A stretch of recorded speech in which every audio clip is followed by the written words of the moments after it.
E aí, pessoal, tudo bem? JJ aqui na área. Vamos fazer mais um resuminho, aquele resumo só para a gente pincelar, né, o que é importante e tudo mais. Galera, isso daí é bastante legal. A gente vai falar hoje de teorias evolutivas. A gente já tem aqui resumos sobre evidências da evolução, né, que provaram aí que, através dessas evidências, que a evolução acontece. Mas a gente teve aí cientistas que foram importantes, né, no processo aí de desvendar a evolução, beleza? E isso se deu muito porque ocorreu aí muita gente indo contra a Igreja Católica na época, que tinha um grande poderio político, econômico e tudo mais, e que acreditava no criacionismo, ou seja, que Deus criava tudo, né? E no fixismo, ou seja, as espécies eram fixas e imutáveis. Afinal, Deus criou dessa forma e dessa forma vai ficar, entendeu? É por aí, sacou? Só que algumas pessoas já acabavam identificando e falaram, não é por aí. Então, começava em alguns cientistas tentar provar uma coisa A, coisa B, até que chegou Jean-Baptiste de Lamarck e ele foi o primeiro a ter relevância nesse assunto, né? Chamavam na época de, nem cientistas, de naturalistas, né? E aí ele publicou o seu livro Filosofia Zoológica, em 1809, e dentro dele tem duas leis, né? Uma, que é a lei do uso e desuso. Lembrando que a palavra lei, teoria, né, muitas das vezes na biologia é meio zoado, né? Nesse caso, teriam que ser no máximo hipóteses dele, que eram possíveis explicações para um determinado fenômeno. Agora, só que vai cobrar a tua prova como lei. Então, sabe que é meio zoado, tá?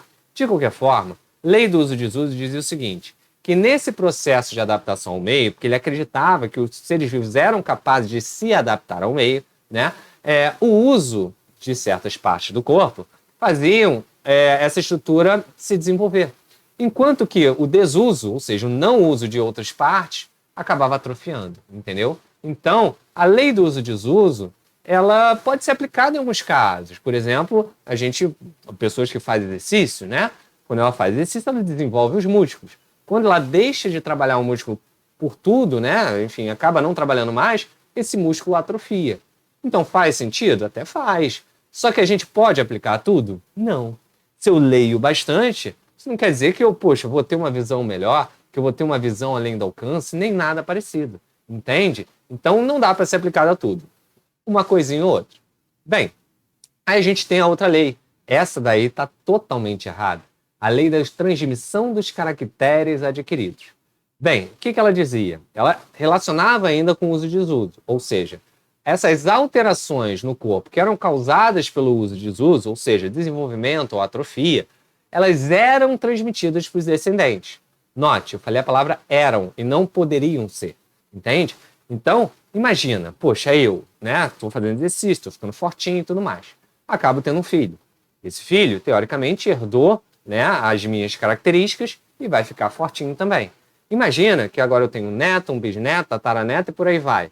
Daqui a pouco, a minha família ela vai ser toda de Hulks, né? Vai estrear o filme aí dos Vingadores, beleza? Por quê? Porque vai ser muito forte, tá ficando cada vez mais forte, cada vez se desenvolvendo mais. Então note, né, como isso não tem como a gente dizer, de certa forma, que tá certo. Então, Lamarck, ele foi importante? Foi, porque ele foi o primeiro a colocar a ciência, a evolução em evidência.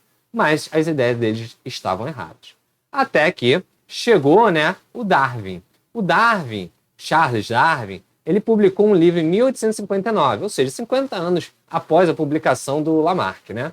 E ele, nesse livro, foi um livro bem grande, um livro bem importante para a ciência, ele acabou publicando a teoria da seleção natural, que aí ele falava o quê? As características que eram favoráveis naquele meio e que também eram hereditárias, que passavam de pai para filho, eles acabavam ao longo do tempo se tornando mais comuns do que as características que não eram favoráveis e que também eram hereditárias, né? Então, isso significa o quê? Que existe um meio selecionando o que é vantajoso para viver naquele ambiente, entende? Então, se eu tenho uma característica que não é vantajosa e você tem uma característica que é vantajosa, você vai sobreviver e eu tenho uma tendência a morrer, né? Porque eu sou mais fácil de ser visualizado pelos predadores, né? Eu acabo desenvolvendo mais doenças, sei lá, por algum motivo. E aí, se eu vivo menos, eu reproduzo menos. Se você vive por mais tempo, a tua chance de reproduzir é maior. Logo, se você reproduz mais, você coloca essa característica adiante. Você tem essa possibilidade cada vez maior de colocar essas características favoráveis adiante, entendeu? Tranquilo? Então, Charles Darwin, ó, ponto para ele na evolução. Ele acertou em cheio. Só faltou o seguinte: ele acabava, né, de explicar um fenômeno que ia acontecer, mas ele não sabia a origem dessa variabilidade. O que levava os seres vivos a terem essa variabilidade? Vamos pensar aqui em cor de pele, né? Cor de pele humana. Tem o branco, tem o pardo, tem a cor mais avermelhada do indígena, tem a amarelada do povo oriental e tem o negro, né? O preto, entendeu? Então, assim, o que explicava essa variabilidade de tons de pele, por exemplo, né, pessoal? Então, ele não sabia. Até que, né, enfim, por volta aí dos trabalhos de Mendel que foram publicados, o que aconteceu? Aconteceu o seguinte, que veio a ideia do neodarwinismo. Neodarwinismo também tem um sinônimo, chamado Teoria Sintética da Evolução. Lá, né, a partir dos trabalhos de Mendel, tivemos vários cientistas que começaram a estudar os genes, começaram a estudar DNA e tudo mais, e aí eles viram que Darwin ele não estava errado, mas ele estava incompleto. Faltava essa explicação da origem, não é isso?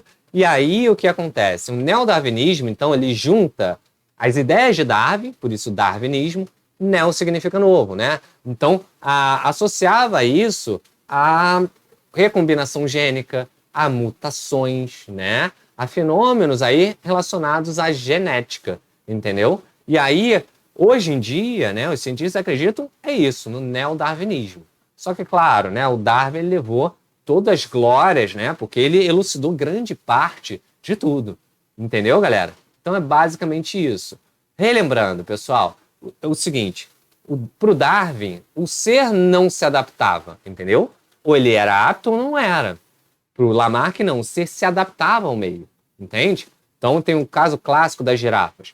As girafas, de acordo com Lamarck, existiam girafas de pescoço pequeno. Elas, de tanto esticar o pescoço para pegar as folhinhas, acabavam desenvolvendo esse pescoço e, ao longo de gerações, as girafas tinham um pescoço longo.